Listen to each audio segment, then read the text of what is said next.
This is how I made this over-the-internet controlled electric car.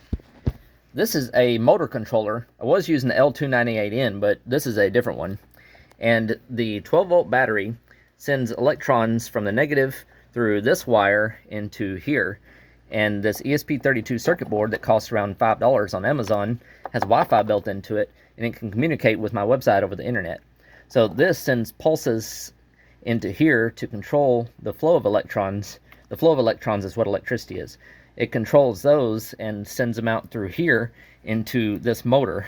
And inside the motor there's coiled up copper wire. And that the electrons pushing around spins the rotor, which spins the gearbox and spins the wheel. And the electrons then flow through this red wire into here and out through this white wire and into the positive terminal. That's electron flow, which is different from conventional current. But electron flow is what's actually happening in the physics.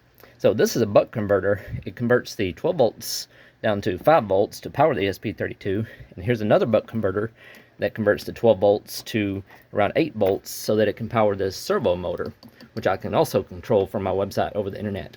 So that's how this car is built, and that's how it can work over the internet from my website.